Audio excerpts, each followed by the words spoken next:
Praise the Lord. ജീവജലത്തിൻ്റെ പുതിയൊരു എപ്പിസോഡിലേക്ക് എല്ലാ സഹോദരങ്ങൾക്കും യേശുക്രിസ്തുവിൻ്റെ നിസ്തുല്യ നാമത്തിൽ സ്നേഹ അഭിവാദ്യങ്ങൾ. ഇന്ന് 2025 ജൂലൈ മാസം 15-ാം തീയതി ചൊവ്വാഴ്ച. ദൈവത്തിൻ്റെ ആർദ്രകരുണയാൽ ഈ മാസത്തിൻ്റെ 15-ാം ദിനത്തിലേക്ക് പ്രവേശിപ്പാൻ തമ്പുരാൻ നമുക്ക് ഭാഗ്യം നൽകിയിരിക്കുന്നു. ഓരോ ദിനവും നാം ഏവരും അനുഭവിക്കുന്ന സകല നന്മകൾക്കും ദാനങ്ങൾക്കും സ്തുതി സ്തോത്രങ്ങൾ അർപ്പിച്ചുകൊണ്ട് ഇന്നത്തെ വാഗ്ദത്ത വചനത്തിലേക്ക് പ്രവേശിക്കാം. ഇന്ന് ജീവജലത്തിൽ കൂടി പ്രോമിസ് വേഴ്സായി നമുക്ക് ലഭിച്ചിരിക്കുന്നത് ഉൽപ്പത്തി പുസ്തകം 47-ാം അധ്യായം 27-ാം വാക്യം. Genesis chapter 47 verse 27 നാം ഇപ്രകാരം വായിക്കുന്നു. ഇസ്രായേൽ മിസ്രയീം രാജ്യത്തിലെ ഗോശൻ ദേശത്ത് പാർത്തു, അവിടെ അവകാശം സമ്പാദിച്ചു, ഏറ്റവും സന്താന പുഷ്ടിയുള്ളവരായി പെരുകി വന്നു. ഉൽപ്പത്തി പുസ്തകം 15-ാം അധ്യായത്തിൽ അബ്രഹാമിനോട് ദൈവം പറഞ്ഞത് നിറവേറുവാൻ കാരണമാകുന്നു. അതിനു മുന്നോടിയായി യോസഫ് മിസ്രയീമിൽ ദൈവഹിതപ്രകാരം എത്തിച്ചേരുന്നു. കനാൻ നാടുൾപ്പെടെ സകല പ്രദേശങ്ങളും കഠിന ക്ഷാമത്തിലാകുന്നതിലൂടെ ഇസ്രായേൽ ജനത്തിന്റെ പ്രധാനപ്പെട്ട കണ്ണി 70 പേർ മിസ്രയീമിൽ എത്തുന്നു. അങ്ങനെ ദൈവത്തിന്റെ പദ്ധതി ആരംഭിക്കുകയാണ്. 430 വർഷം, ഏകദേശം 4-ാം തലമുറ വരെ മിസ്രയീമിൽ അടിമകളായി പാർത്തു. ഞാൻ ഓർപ്പിച്ചുവല്ലോ, ഉൽപ്പത്തി 15-ാം അധ്യായത്തിൽ ദൈവം അബ്രഹാമിനോട് പറഞ്ഞത് പ്രവചന നിവൃത്തിവണ്ണമെന്നും നിറവേറുകയാണ്.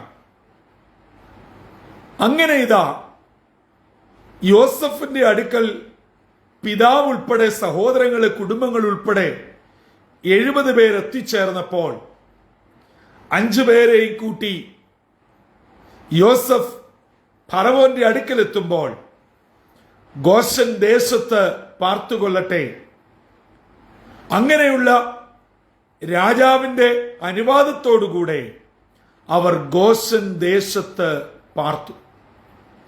നാം അവിടെ 2 കാര്യം കാണുന്നുണ്ട്. ഗോശൻ ദേശത്ത് പാർത്തതിന്റെ പിന്നിലെ കാര്യവും 47-ാം അധ്യായം വിവരിക്കുന്നുണ്ട്.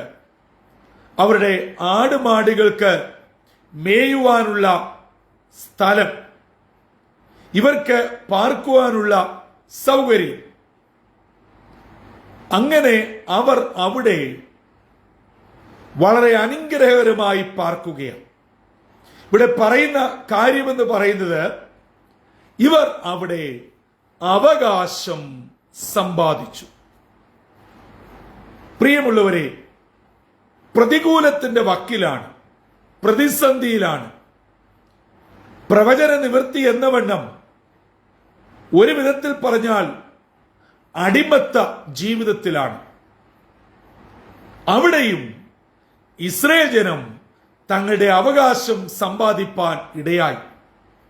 തങ്ങൾക്കുള്ളത് തങ്ങൾ അവിടെ നേടുകയാണ്. പ്രിയ സഹോദരങ്ങളെ, നമ്മെയും നമ്മുടെ കുടുംബത്തെയും നമ്മുടെ മക്കളെയും ശത്രു പിടിച്ചു കെട്ടുവാനും ഉയരാതെ വണ്ണം തകർക്കുവാനും, അത് പല നിലകളിൽ, ചിലർക്ക് ജോലിയിൽ നേരിടുന്ന പ്രയാസങ്ങൾ, ചിലർക്ക് വിദ്യാഭ്യാസത്തിൽ അടിക്കടി ഉണ്ടാകുന്ന പരാജയങ്ങൾ, ചിലർക്ക് ആരോഗ്യകരമായ പ്രയാസങ്ങൾ, മറ്റു ചിലർക്ക് നിയമത്തിന്റെ കുരുക്കുകൾ, മറ്റു ചിലർക്ക് ഒന്നിനോട് താല്പര്യമില്ലാത്ത വിരക്തികൾ, മറ്റു ചിലർ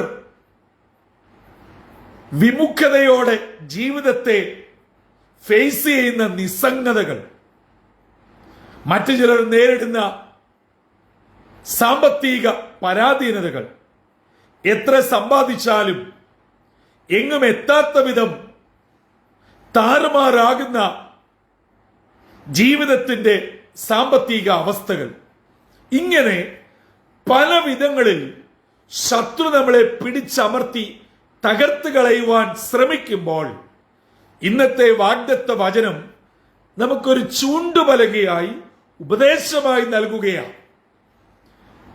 മിസ്രൈമ്യ ഫറവോന്യ അടിമത്വത്തിന് കീഴിലാണെങ്കിലും നിങ്ങൾ പാർക്കുന്ന ഇടങ്ങളിൽ, നിങ്ങൾ ആയിരിക്കുന്ന ഇടങ്ങളിൽ നിങ്ങളുടെ അവകാശം കണ്ടെത്തണം എന്ന് പറയുമ്പോൾ പിശാചിന്റെ മുമ്പിൽ തോറ്റുകൊടുക്കുകയല്ല നാം വേണ്ടത്. അതെ, പരാജയം അപ്രതീക്ഷിതമായി നാം നേരിടേണ്ടതായിട്ട് വന്നു. അല്പം മാനസിക പ്രയാസം അനുഭവിക്കേണ്ടി വന്നു. ജീവിതത്തിൽ ചില ആരോഗ്യ പ്രതിസന്ധികൾ വളരെ പെട്ടെന്ന് നേരിട്ടു. നമ്മുടെ കണക്കൂട്ടലുകൾ ആകെ മാറി മറിച്ചുകൊണ്ട് സാമ്പത്തിക കടബാധ്യതയിൽ കയറി വരേണ്ടി വന്നു.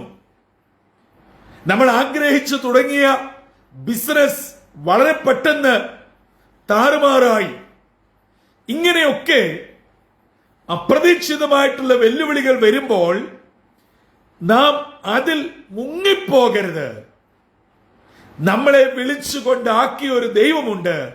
ആ ദൈവത്തിൽ ശരണപ്പെട്ട് ശക്തരായി ഞാൻ ആരാണെന്നുള്ള തികഞ്ഞ ബോധ്യത്തോടെ നമ്മുടെ അവകാശം വീണ്ടെടുക്കണം. അവിടെയാണ് ഒരു ക്രിസ്തീയ ജീവിതത്തിന്റെ പ്രസക്തി ഉണ്ടായിരിക്കുന്നത്. അത് വ്യക്തമായി തിരിച്ചറിഞ്ഞ് ജീവിക്കാതെ വരുമ്പോഴാണ് നിരാശയും ബുദ്ധിമുട്ടും ചുരുക്കത്തിൽ ആത്മഹത്യയിൽ വരെ എത്തിച്ചേരുന്ന വളരെ ഹീനകരമായ ജീവിതത്തിന്റെ അവസ്ഥയിൽ ചെന്നെത്തുന്നത്. ഒരു ദൈവപൈതൽ അങ്ങനെ ആവരുത്. അതാണ് ഇന്നത്തെ വാഗ്ദത്ത വചനം നമ്മെ ഓർമ്മപ്പെടുത്തുന്നത്. നമ്മുടെ അവകാശം നമ്മുടെ ഉത്തരവാദിത്വത്തിൽ കൂടെ നേടിയെടുക്കേണ്ടതാണ്.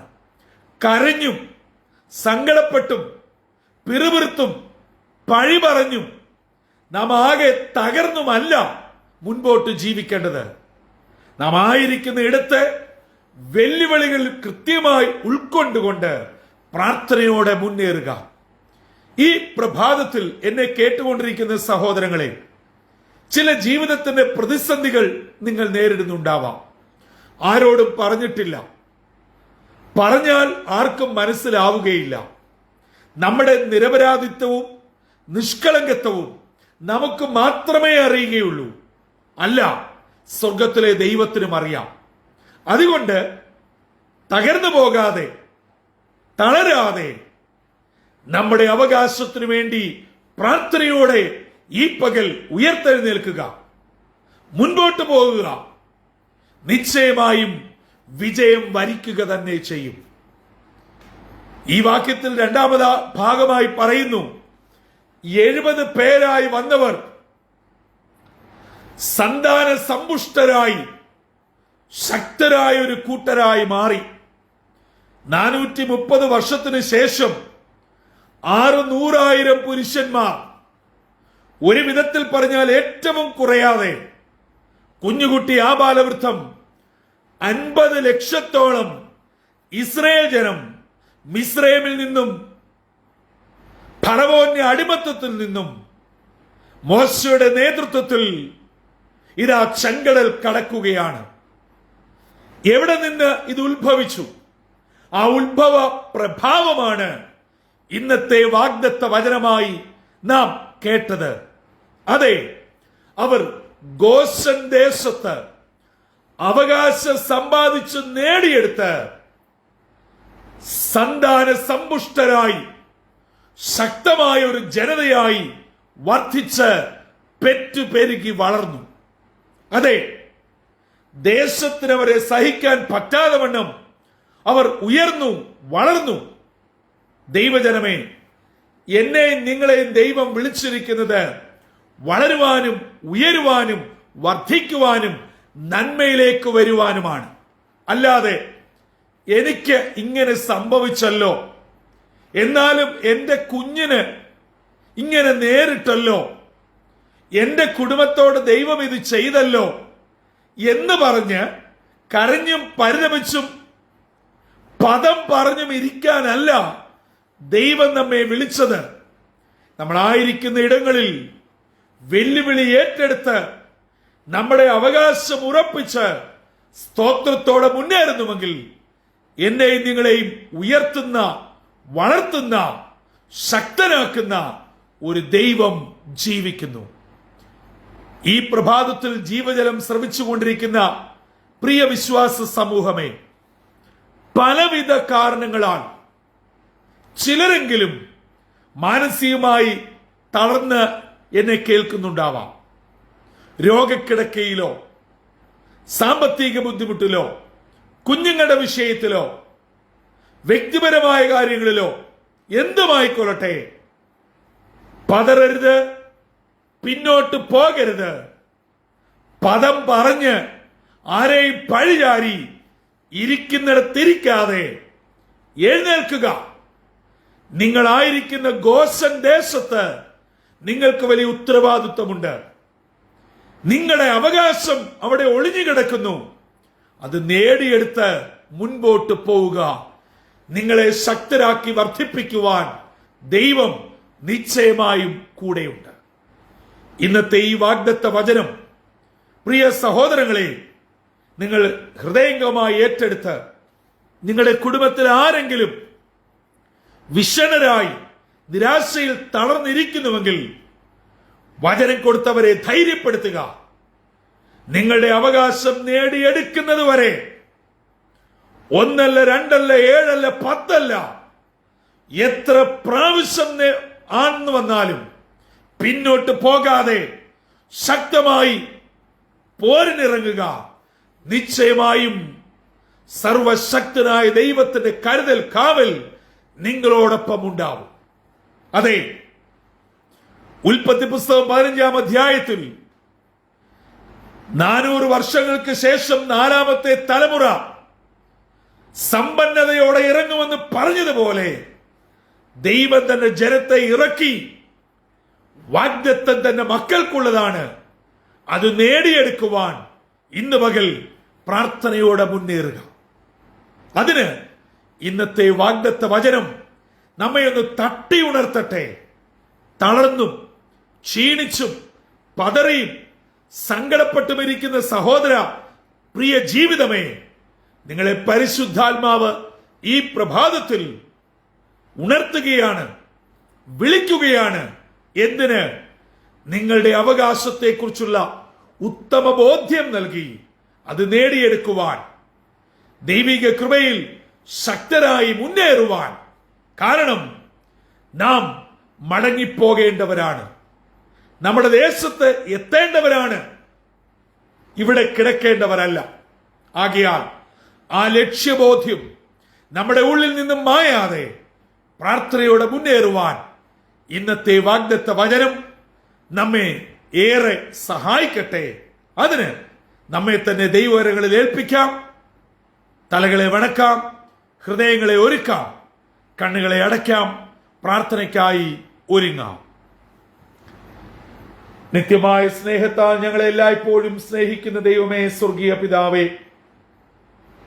ഇസ്രായേൽ ജനം 70 പേരായി ഗോശൻ ദേശത്ത് ഫറവോന്റെ ആശ്രിതരായി അവർ വന്ന് പാർത്തുവെങ്കിൽ അവരവിടെ അവരുടെ അവകാശം നേടിയെടുക്കുകയും ദൈവം അവരെ സന്താന സമ്പുഷ്ടരായി വളർത്തുകയും ചെയ്ത് ദൈവിക പദ്ധതി അനുസരിച്ച് ദൈവം അവരെ മടക്കി വരുത്തിയ സത്യം ഇത് ഞങ്ങളെ കേൾപ്പിച്ചുവല്ലോ.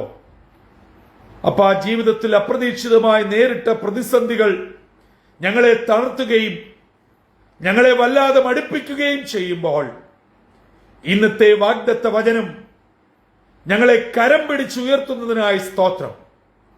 ഞങ്ങളുടെ അവകാശങ്ങളെക്കുറിച്ചും ഞങ്ങളുടെ ഉത്തരവാദിത്തങ്ങളെക്കുറിച്ചും ഞങ്ങളുടെ വിജയത്തെക്കുറിച്ചും വ്യക്തമായ ബോധ്യം ഉൾക്കൊണ്ടുകൊണ്ട് പ്രാർത്ഥനയോടെ മുന്നേറുവാൻ ഞങ്ങളെ സഹായിക്കണമേ. ഇന്ന് വേദനയിൽ, സങ്കടത്തിൽ, വിഷമത്തിൽ ആരെങ്കിലും കേൾക്കുന്നുവെങ്കിൽ ദൈവത്തിന്റെ പരിശുദ്ധാത്മാവ് അവർക്ക് വലിയ പ്രചോദനം നൽകി അവരെ മടക്കിയെത്തിച്ച് വെല്ലുവിളികളെ നേരിട്ട് പ്രതിസന്ധികളെ അതിജീവിച്ച് ദൈവകൃപയോടെ അവരുടെ അവകാശത്തെ നേടിയെടുക്കുവാൻ ഇടയാക്കണമെന്ന് യേശു ക്രിസ്തു മൂലം അപേക്ഷിക്കുന്നു. കൃപയോടെ കേൾക്കുമാറാകണമേ. ആമീൻ, ആമീൻ, ആമീൻ. പ്രിയ ദൈവമക്കളെ, എന്നെയും നിങ്ങളെയും ദൈവം അനാഥരായും വെറുതെയും വിട്ടുകളയുന്നവനല്ല. പക്ഷേ ആ ബോധ്യത നമുക്കുണ്ടായി നമ്മുടെ പ്രതികൂലങ്ങളിൽ തളർന്നു പോകാതെ പ്രാർത്ഥനയോടെ അതിജീവിപ്പാൻ നാമും തയ്യാറാകുമ്പോൾ നിശ്ചയമായും നമ്മെ വളർത്തുകയും ഉയർത്തുകയും ചെയ്യുന്ന ഒരു ദൈവമുണ്ട്. ആ ദൈവം അടിമ വീടായ മിസ്രൈം ദേശത്ത് ഇസ്രയേൽ ജനത്തെ 70 പേരിൽ നിന്നും ലക്ഷങ്ങളായി ഉയർത്തിയെങ്കിൽ നമ്മെയും അനുഗ്രഹിക്കട്ടെ, പരിപാലിക്കട്ടെ, നമ്മുടെ തലമുറയെ തമ്പുരാൻ മാനിക്കട്ടെ.